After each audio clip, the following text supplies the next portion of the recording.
porn. Yeah, but this is like an art house film. Whatever. That's porn. Yeah, but well, she did it for art. She was actually going out with the actor. Yeah.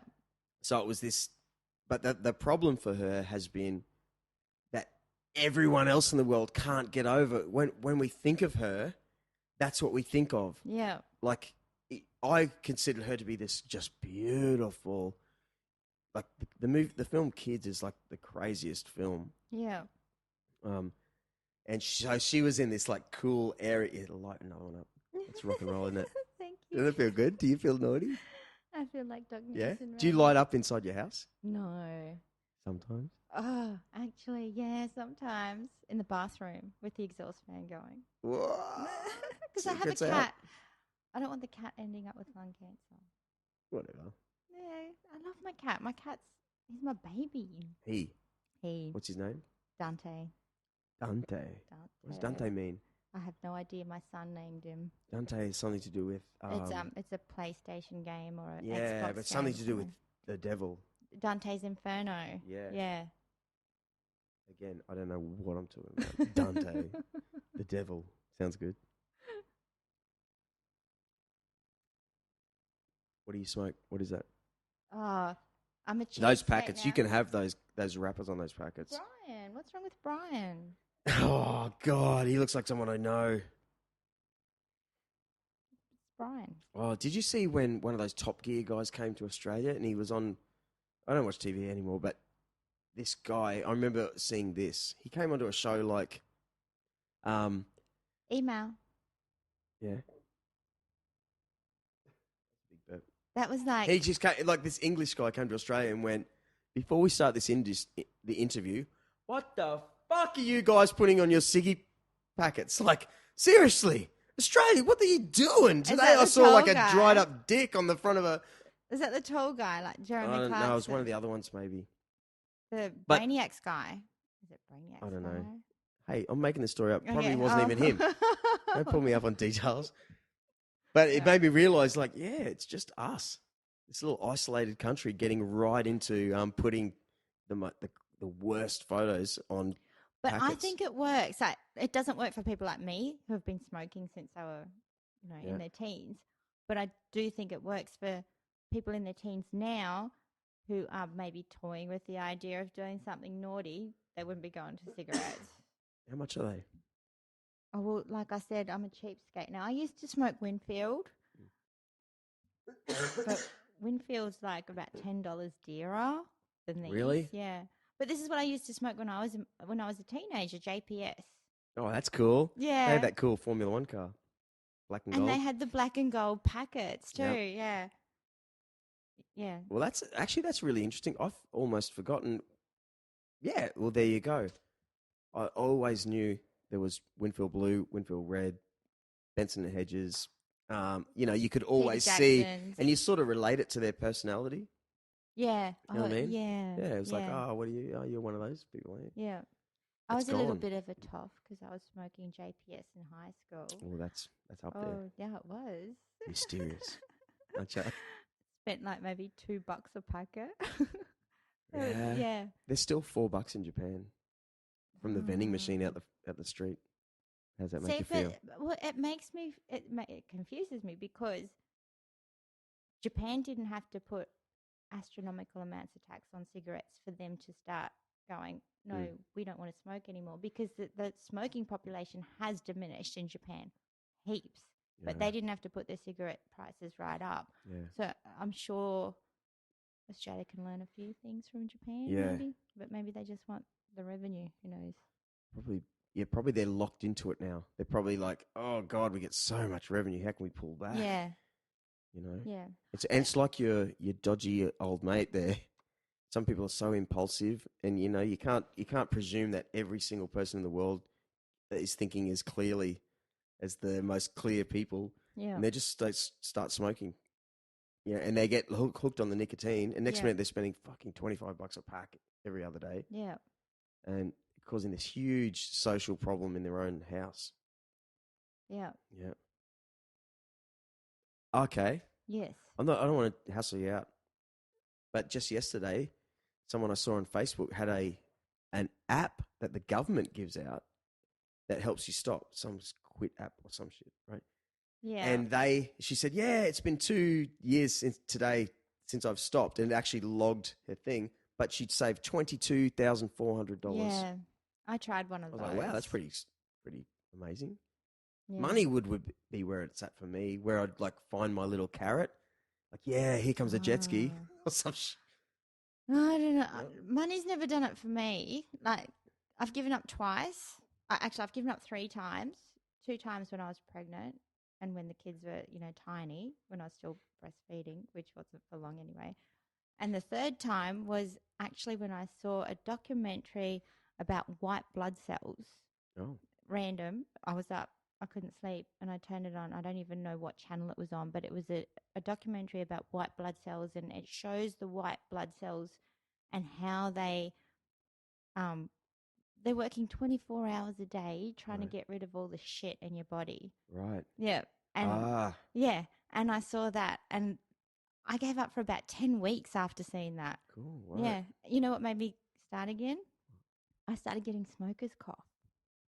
And it was the most uncomfortable thing ever. It was like a dry cough and I didn't know what was going on. I'm like, I'm one of those people that gets lung cancer as soon as they give up cigarettes, and I've gone to the doctor and he said what happens is that a smoker, when you smoke, because there's tar in cigarettes, and you know how like in your, what's this called? Not a trachea, trachea? Yeah. On your your trachea windpipe. is this, yeah, the trachea. windpipe, yeah. Yeah. It's got like these tiny hairs, but with the smoker's trachea, the tar actually weighs them down. Wow. So when you give up cigarettes and you're gradually getting rid of all that tar, it starts to tickle you.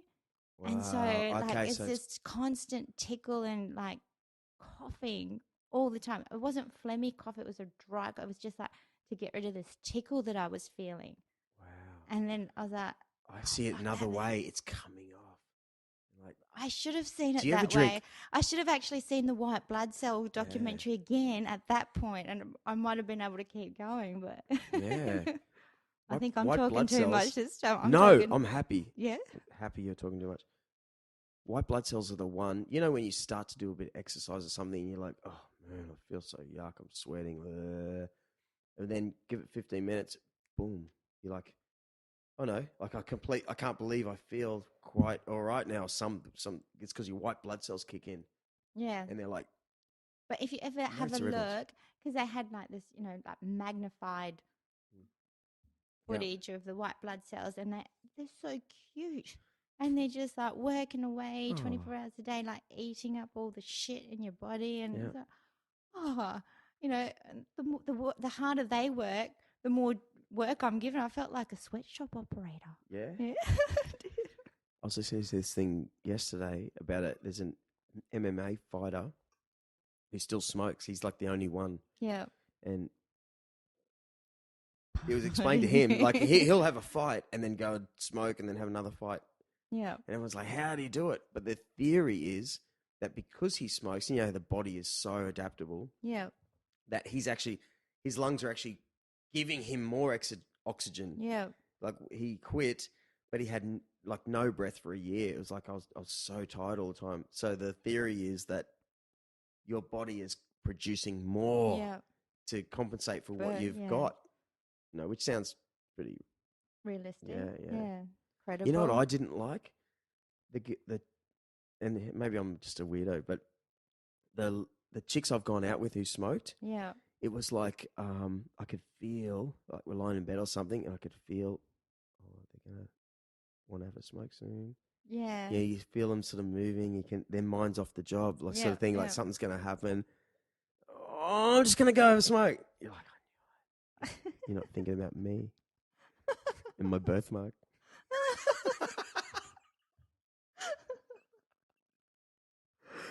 You know what I mean? Yeah. Maybe you weren't good enough. I don't have a birthmark. Hey, that's impossible. Sorry.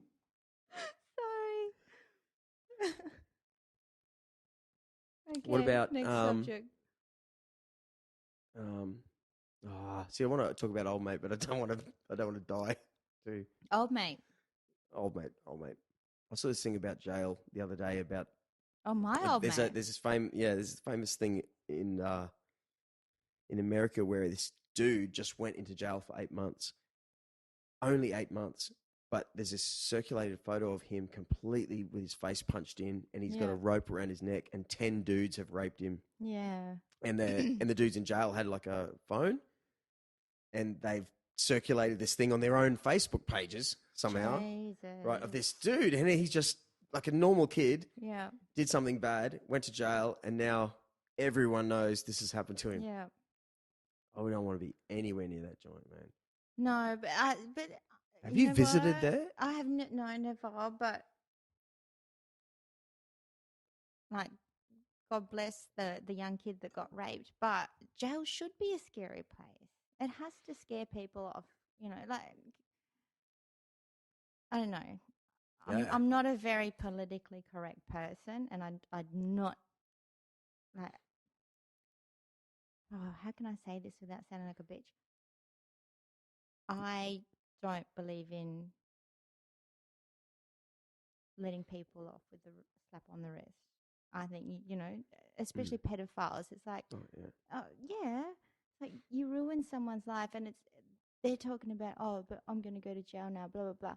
But they're already adults. These kids didn't even have the chance to reach adulthood without being tampered with. Yeah. It's like, how dare you start thinking about your own rights? So, but then where do you draw the line? Like my values are obviously different to your values. So I would give a pedophile a death penalty. I'd give someone that does animal cruelty a death penalty. But then other people might see that as too harsh. No.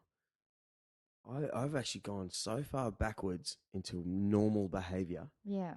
That I think only locally. Okay. So, 200 years ago, we didn't have internet. We didn't know anything about anyone. But if we found out, if I was sitting here in Currumbin and I knew the guys I knew, and we found out that some dude was touching some kid over there, and that was Davo's daughter or something, we'd probably kill him. Go and smash the crap out of him. Yeah, we'd probably do like local justice, which is, you could argue is too hard now because there's so many of us. Yeah. But we've come from that thing. You cut that person out of that group. We're segueing back into the fucking start of the show. Like a real show. We are. But you know what I mean? Like, I don't hate anyone. It's good to just be in love with everyone, but be fit enough to defend what you don't. If something is bad to happen, totally. and you go, oh no, really, No. and you don't need to go to a doctor, like a lawyer, and we have to now because there's so many people here. But you're right. In the old days, there would have probably been enough people to go, you are bad in this society. And you'd be too scared to do anything like that. But now, the society now, it's like, it doesn't matter if you do something bad because there's always going to be that good Samaritan out there that's going to make sure nothing happens to you. But then look at what that person's done. They've probably ruined, 10, 20 lives. Yep. But they get... the chances are that it happened to them is pretty high. Yeah.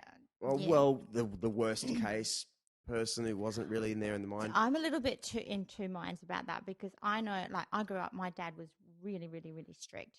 He's like, I wasn't allowed to leave the dinner table until my plate was empty. And, if I got caught feeding the dog under the table, oh my God, I get the belt. He'd start taking his belt off and I'd just be crapping myself. And I was a total opposite with my children. I did not lay a finger on my children, but they're scared of me because when I go off, I go off. But I've never had to resort to using a belt or, smacking them or anything. So I kind of don't believe in that. If it happened to you, you're going to repeat the same behavior. I repeat it in that I scare my children to death when I'm angry with them, but I've never had to belt them. So and if it's that traumatic, why would you want to do it to someone else? Maybe they enjoyed it. Wow. Well, who can say? Who can say? Who can say? Awkward. Has it? All right. Okay. You ready? Yeah. I remember being on the bus in Mount Gravatt, coming back from so long ago there wasn't an M1. So we're coming back from the Pacific Highway. yeah, you know it, right? So we're coming